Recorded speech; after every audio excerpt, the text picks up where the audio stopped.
What happens when a billionaire CEO turns his wife into a marketing stunt? Live, before millions of viewers. One snip of scissors was all it took to shatter a marriage, ignite global outrage, and crumble an empire built on spectacle. This isn't just about hair. It's about betrayal, control, and the high price of ambition, when love becomes collateral damage. If this story grabbed your attention, make sure to like and subscribe. You'll get more powerful tales that expose ambition, betrayal, and redemption, stories that keep you hooked until the very last line. The golden ring light hummed softly in the Steele penthouse, casting a glow across the polished marble counters and spotless glass walls. It was supposed to be flattering light, the kind that erased imperfections and gave even the smallest moment the grandeur of a movie scene. For Ethan Steele, it was more than light. It was his stage. The man who had turned Steele Cosmetics into a billion-dollar beauty tech empire thrived on bold stunts and dramatic gestures. Tonight, he told himself, would be no different. Tonight would be unforgettable. He looked into the lens, smile sharp and confident, a pair of sleek silver scissors gleaming in his hand. "Family," he said, his voice booming with that mix of charm and command that made investors trust him and audiences adore him. "We talk about transformation all the time, carting away what doesn't serve us, starting fresh. Tonight we're making that transformation real." The livestream chat exploded instantly, streams of hearts, laughing emojis, fire symbols flooding the screen. Tens of thousands were tuned in, hungry for drama, for spectacle, for Ethan's brand of radical authenticity. He fed off it. Each emoji, each comment, was proof that he was still the man who could turn any moment into magic. Beside him stood Maya Steele. She had always been more than just his wife. To the world she was the muse, the quiet elegance that elevated Steele Cosmetics from a company into a story. Her long, glossy black hair had become iconic on its own, featured in campaigns, copied, in salons, adored by millions online. There were hashtags dedicated solely to it, #MayaWaves, #SteeleShine. To Ethan, her hair was the perfect metaphor for renewal. To Maya it was personal, a piece of her identity she had never wanted to use as a prop. She forced a smile for the camera, though her eyes flicked nervously toward him. They had agreed, at least she thought they had, on a small symbolic trim. Just the tips, just enough to donate for wigs, just enough to tie the act to charity. Ethan had promised her it would be tasteful. "Just the ends," she had whispered before the cameras rolled, a quiet reminder of the boundary. "Of course," he said now, repeating it loud enough for the microphone to catch, his arm slipping. Around her shoulders, in a practiced gesture of intimacy, he gathered a thick lock of her hair, heavier than he'd expected, smooth and fragrant with the jasmine oil she always used. For a second, something inside him hesitated, but the comments were rolling, the audience was screaming in anticipation, and his instincts, those instincts that had built his empire, told him that hesitation was weakness. 3, 2, he counted down theatrically. The scissors slid. Through, not at the very ends as promised, but several inches higher. There was a harsh final snick, the sound amplified in the silence of the kitchen. Ethan raised the severed length high, triumphant, like a trophy. The smile vanished from Maya's face. Her hand flew instinctively to the back of her neck, to the sudden bare skin exposed where her hair used to fall. She felt the jagged, uneven ends, and her chest tightened as though the air had been ripped out of the room. "Ethan," she said, her voice trembling but unmistakably sharp. "No," the livestream comments noticed before Ethan did. The chat swerved violently from laughter and clapping emojis to confusion, alarm, outrage. "Wait, was that planned?" She looks upset. "That wasn't consent." "OMG, poor Maya." Ethan, still in performance mode, forced a smile. "Look at you," he said, gesturing to her as if presenting a finished masterpiece. "You're stunning, babe. Everyone loves it." Maya turned to him, eyes blazing under the bright ring light. You promised me. You promised it would only be the ends. The words cut sharper than the scissors had, and because the mic picked up every syllable, the whole world heard them. It's just hair, Maya, Ethan said quickly, the charm starting to crack under pressure. It'll grow back. It's my hair, she snapped, her voice breaking through his like a whip. Not your campaign, not your stunt, mine. For a heartbeat, the entire stream was chaos. Comments poured like a flood, hashtags, birthing themselves in real time. #NotYourProp was already climbing. Thousands demanded the live end immediately. Maya's face hardened. She didn't yell. She didn't cry for the audience's benefit. She simply stepped out of the ring of light, her white blouse vanishing into the darker hallway. Her quiet exit was louder than any outburst. Ethan froze, scissors still in his hand, the severed lock on the counter like damning evidence. He turned back to the camera, his practiced smile finally collapsing. For the first time in his career, the CEO who always had the last word, always controlled the narrative, stood speechless. With fumbling fingers, he tapped the screen. The live stream ended. The red tally light clicked off. Silence filled the room. But on the marble counter, the hair remained, coiled across a Steele Cosmetics coaster, claiming the brand in a way no marketing campaign ever could. And Ethan Steele, staring at the lifeless strands, understood dimly that he hadn't just cut hair tonight. He had cut trust, he had cut love, and he had done it live for the entire world to see. When Ethan ended the live stream, he thought the silence of the penthouse would shield him, that if he just powered down the camera, the storm would end with the red light. But silence is a myth in a world where the internet never sleeps. Even before he put the scissors down, screen recordings were already multiplying. Clips of Maya's furious reaction spread like wildfire, each one slowed, captioned, dissected by strangers who felt as if they were witnesses to a crime. On Twitter, hashtags surged like a tide, #NotYourProp, #StandWithMaya, #Her Hair, Her Choice. The video climbed to trending in countries across the world, shared by influencers, journalists, even politicians. Teenagers made reaction TikToks, pausing on the moment Maya's face shifted from disbelief to anger. Activists stitched the clip with messages about consent. The sound of the scissors cutting, snick, was already being remixed into songs. By the time Ethan slumped into the leather chair in his office, the narrative was no longer his to control. Investors didn't see hair or betrayal. They saw volatility. Steele Cosmetics stock dipped 5% in after-hours trading. Business channels rolled footage of the incident with grave analysis. A CEO's stunt turns into a corporate crisis. A Bloomberg journalist tweeted bluntly, "Investors wondering if Steele just gave his company a haircut it can't recover from." Ethan's inbox flooded with subject lines screaming, "Urgent, call me now, crisis communications needed." Meanwhile, Maya sat in the guest room upstairs, her phone buzzing non-stop. She ignored the offers from talk shows and magazines, but one message made her stop. A teenage girl wrote, "My father forced me to cut my hair last year. I showed him your video. He went quiet. Thank you for showing it's not just hair." Maya read it 3 times, her chest tightening. For the first time since the scissors closed, she felt less alone.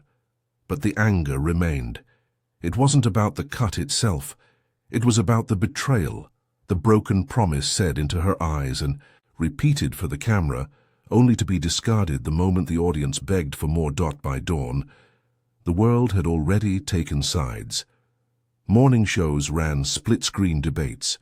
Some panelists asked whether Ethan's act was a harmless mistake. Most called it a symbol of exploitation, a husband treating his wife like branding material. Newspapers splashed the story across their websites.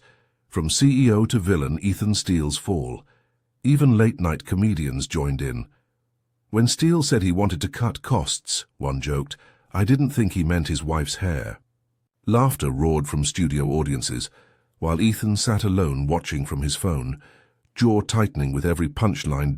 Inside Steele Cosmetics, Slack channels buzzed with nervous energy. At first, employees spoke cautiously, but once screenshots leaked, the tone sharpened. Someone dug up an old marketing deck titled "Shock Sincerity," leveraging vulnerability for virality. Another posted an internal joke email, "What's a little hair for Q3 growth?" The leaks hit Twitter by noon, and suddenly the narrative was worse. What had looked like a spontaneous misjudgment now appeared premeditated, part of a culture that turned people into props. Julia, his PR chief, arrived at the penthouse that evening with drafts of apologies. She spread them across the kitchen counter like weapons. Option A, if anyone was uncomfortable. Option B, it was meant as a symbol. Option C, I crossed a line. Ethan read them silently, his eyes drawn again and again to the last one. It was the only one that felt remotely real, but reality had never been his currency. He hesitated. Julia slammed her pen down.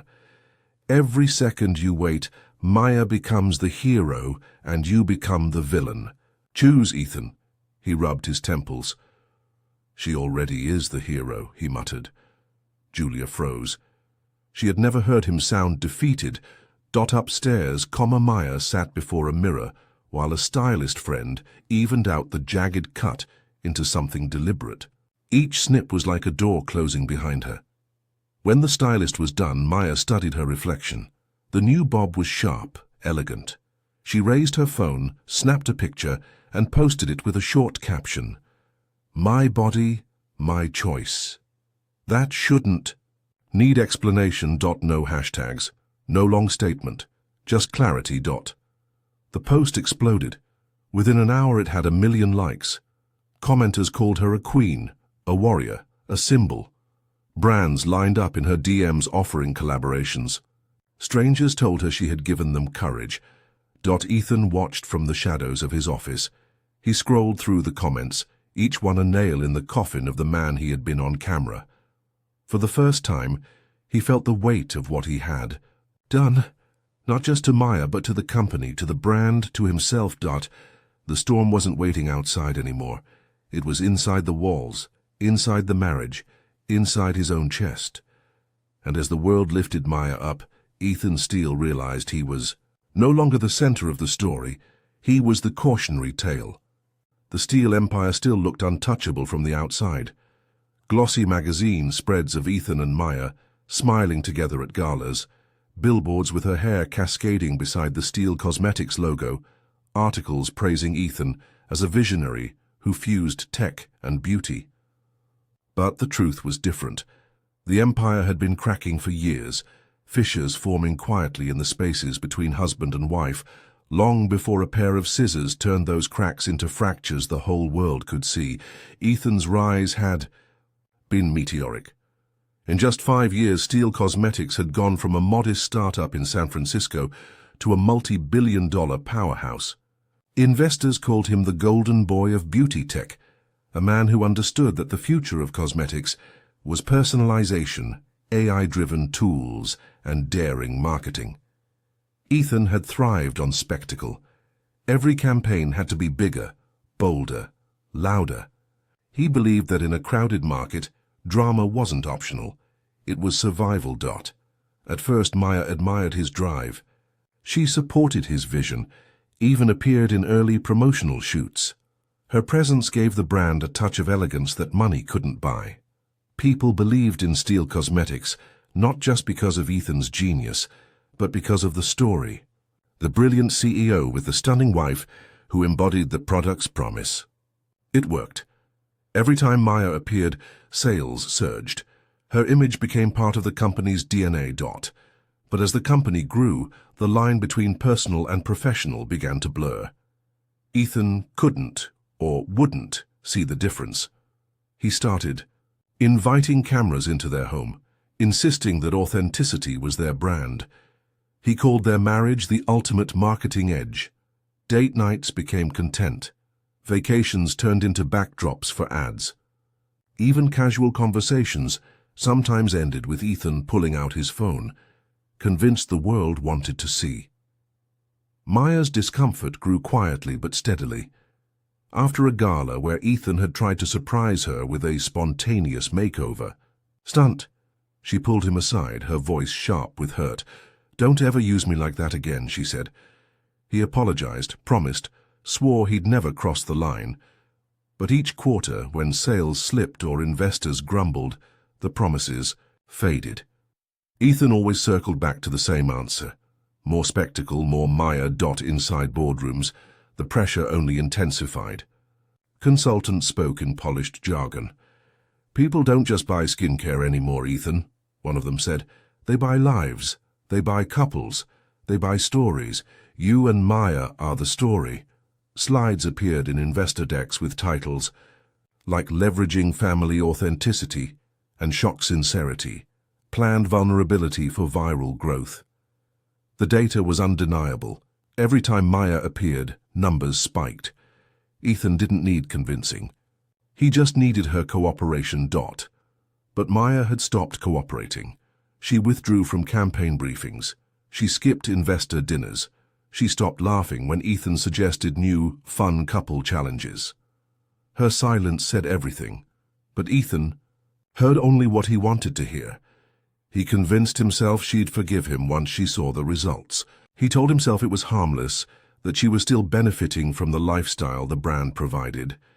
He forgot that love isn't built on lifestyle, it's built on trust. For Maya, her hair had always been personal.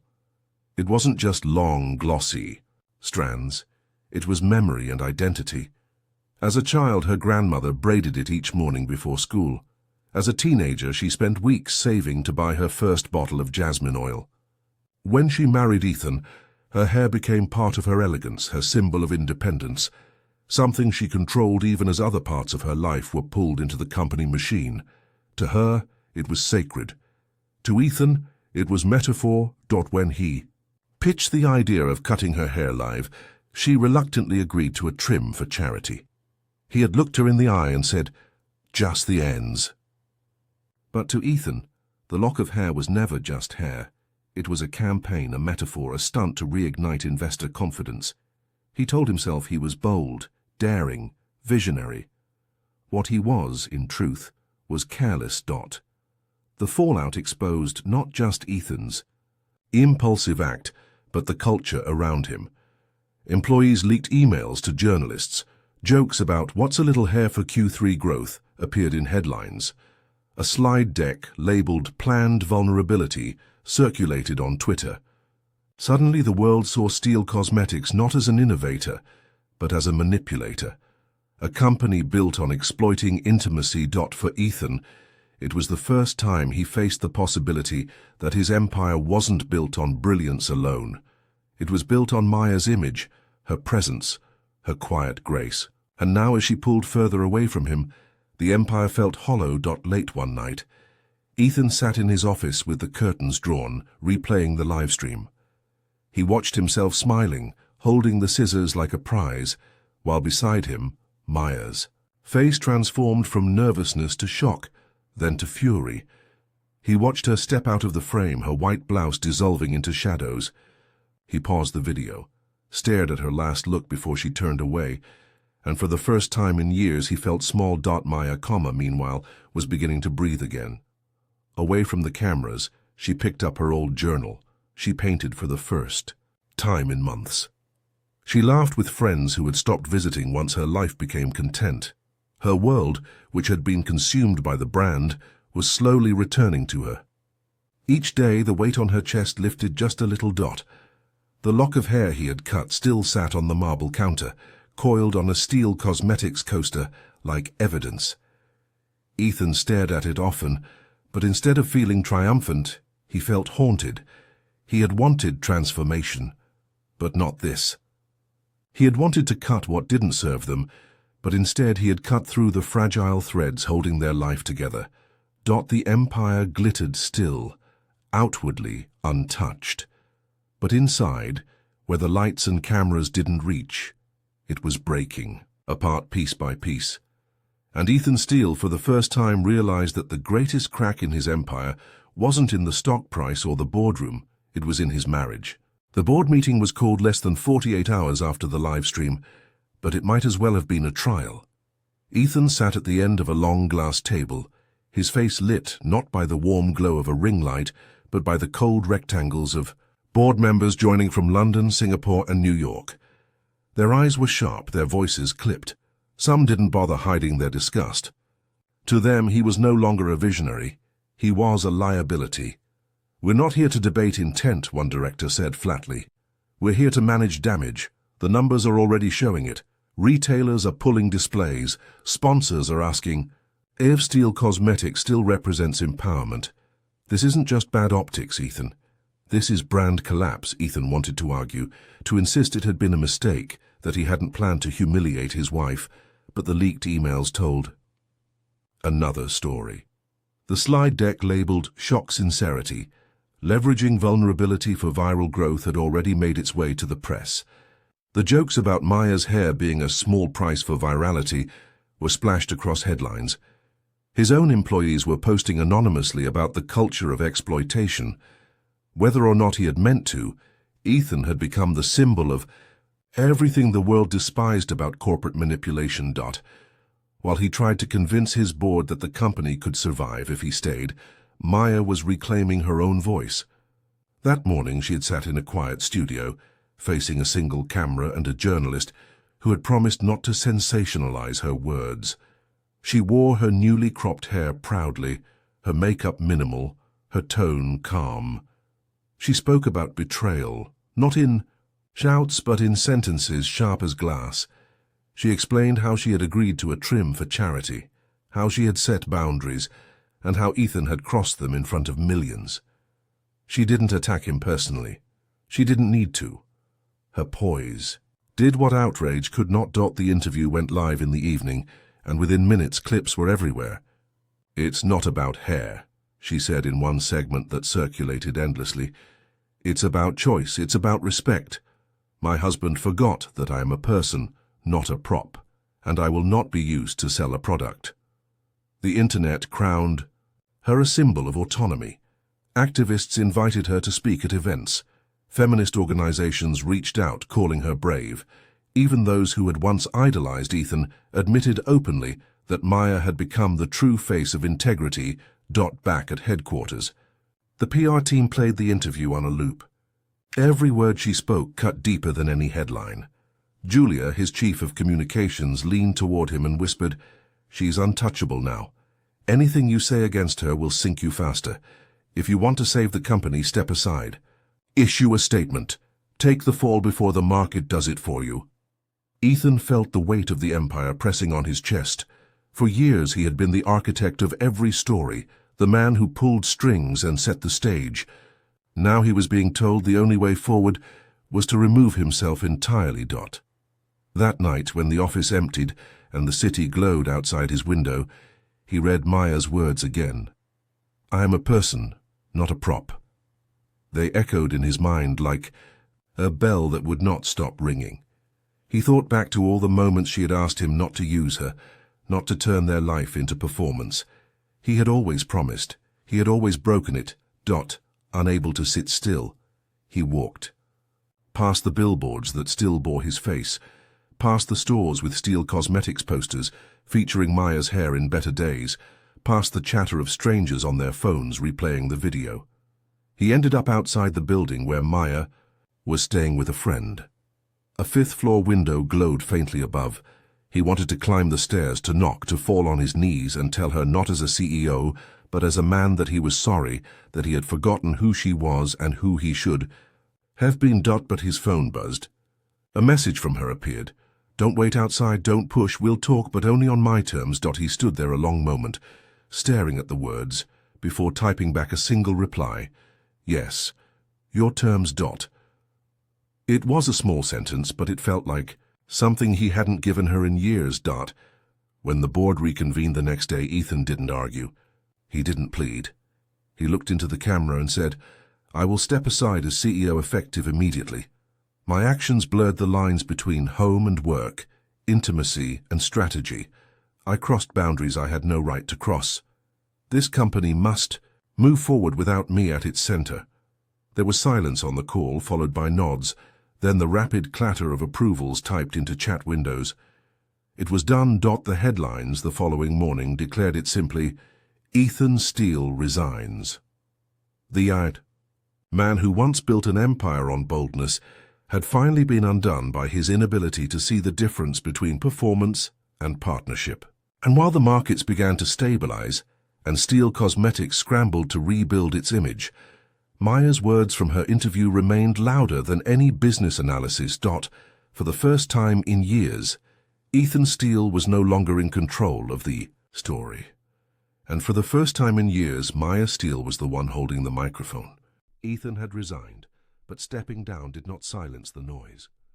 The headlines still followed him, the memes still mocked him, and the hashtags that had begun as outrage evolved into movements larger than the scandal itself.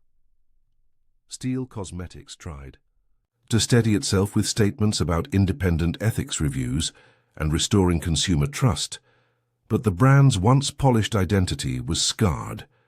Everywhere Ethan went, people recognized him, not as the visionary CEO, but as the man who cut his wife's hair without consent. He became a walking cautionary tale. Maya, on the other hand, was stepping into her own light. Her calm interview had transformed her into a voice for autonomy. Invitations poured in from conferences and non-profits. Women's rights organizations wanted her to speak about consent and boundaries. For years she had been known only as Ethan Steele's wife, a beautiful accessory to his empire. Now she was simply Maya Steele, respected, admired, and heard. Still, the space between them was heavy with unfinished words. After days of silence, Ethan asked through a mutual friend if she would meet him. Not for publicity, not for cameras, but face to face. Maya agreed, though reluctantly, setting clear boundaries. No recording, no spin, no apologies written by PR. She would hear him once. They met in a quiet cafe outside the city, away from the places where photographers lurked. Ethan arrived early, dressed simply in a grey sweater instead of his usual tailored suit. When Maya walked in, her new bob framed her face sharply, and her presence carried a weight he hadn't felt before. She sat opposite him, arms crossed, her eyes cool but steady. "I don't want excuses," she said before he could speak. He nodded, swallowing hard. "Then I won't give you any. I just want to tell you I was wrong. I wasn't thinking about you. I wasn't thinking about us. I was thinking about spectacle, numbers, winning. And I treated you like you were part of the strategy, not my wife." Maya's expression didn't soften. "You've said sorry before, Ethan. After the gala, after the photo shoots, after every time you crossed the line. Do you know what the difference is now?" He shook his head. "This time, the world saw it. This time you can't bury it under charm or performance, and maybe that's the only reason you're finally listening to me." Her words landed with the precision of a blade. Ethan dropped his gaze to the coffee cooling between them. For years, he had believed love could survive on apologies, that forgiveness was renewable. Now he realized how thin that reservoir had grown. "I don't want your empire," she continued. "I never wanted to be part of your campaigns. All I wanted was respect, Ethan. Do you even know what that looks like?" He looked up, his voice breaking. "Maybe for the first time, I'm starting to." Maya studied him. She could see the weight on his shoulders, the exhaustion etched into his face. But she had carried that weight herself for too long. And forgiveness, she knew, wasn't owed just because guilt finally arrived. In the days that followed, Maya channeled her energy into something new. She partnered with activists to launch a campaign about personal consent, using her story as a catalyst, but not the centerpiece. Billboards went up with slogans like, "My body, my choice, no exception." Videos of women and men sharing their own stories of boundaries crossed spread online, powerful in their vulnerability. Maya stood on stages, speaking not as a victim, but as a voice. Ethan watched from the sidelines. He knew better than to insert himself into her movement, but privately he began to unravel the knots inside himself. Therapy sessions forced him to confront why he equated spectacle with success, why he ignored every quiet plea from Maya until the cameras were rolling. For the first time in years, He sat without a strategy deck, without an audience, and faced himself. One evening, weeks after their cafe meeting, Ethan sent Maya a letter, handwritten, not typed, not emailed. In it, he didn't try to win her back or make promises. He only wrote, "You were right. Respect isn't a strategy, it's a practice, and I failed at it. Whatever happens between us, I want you to know I finally see that." Maya read it alone, setting it down on her nightstand afterward. It didn't heal everything, but it felt different from the hollow apologies of the past. It felt like the beginning of honesty, even if it came too late for their marriage. The turning point wasn't reconciliation. It wasn't a grand reunion or a sudden fix. The turning point was recognition, Ethan finally seeing the damage he had caused, and Maya finally standing in a world where she didn't need his empire to define her. For the first time in their lives together, they were no longer playing roles in Ethan's performance. They were simply two people finally facing the truth, even if it meant walking in different directions. Weeks turned into months, and the world moved on to new scandals, new headlines. But for Ethan and Maya Steele, the echoes of that live stream still lingered in every quiet moment. The empire Ethan built was still standing, though shakier now, propped up by interim leadership and an aggressive PR campaign that tried to remind customers of the products instead of the man who once symbolized them. The name Steele Cosmetics remained, but Ethan's face was gone from the website, his speeches removed from YouTube, his image scrubbed from the branding like a stain the company didn't want to remember. Ethan himself had retreated into anonymity.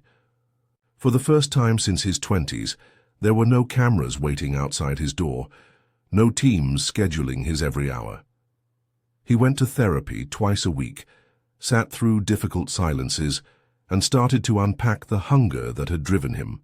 The hunger to be seen, to be admired, to be invincible. The man who once thrived on spectacle was learning the unglamorous art of quiet accountability. He wrote letters he never sent, filled journals with reflections that would never become strategy decks, and tried to relearn how to be a person without a spotlight. Maya, meanwhile, had stepped fully into her own voice. Her campaign about consent and autonomy grew far beyond her story. She became a keynote speaker at global conferences, her calm conviction resonating with audiences far outside the beauty industry. Women confided in her, men admitted their failures, young people quoted her lines in classrooms. She did not make herself the center of the movement. She simply carried the torch for others to find their own fire. Each time she stood on stage, she felt the difference between being displayed and being heard. It was the first time in years that her life belonged wholly to her. The marriage itself lingered in limbo. They were not together, but they were not enemies. Ethan respected her distance, answering her only when she reached out, never pushing. Sometimes they exchanged brief, almost tender texts, a memory of a vacation, a shared joke from years ago. But neither pretended that things could return to what they had been. The trust that had been cut in front of millions could not simply be glued back together in private. One evening, Maya sat at her vanity, her reflection framed by the sharp lines of her new bob. The hair that had once been her symbol of loss had become her symbol of freedom. She picked up a small pair of scissors and studied herself in the mirror. There was no audience now, no ring light, no camera. Just her and her reflection, steady and calm. She lifted a section of her hair and trimmed it, small and deliberate. The strands fell into the sink, quiet as a whisper. This time she smiled. It was not anger. It was not betrayal. It was choice. Somewhere across the city, Ethan was writing in his journal.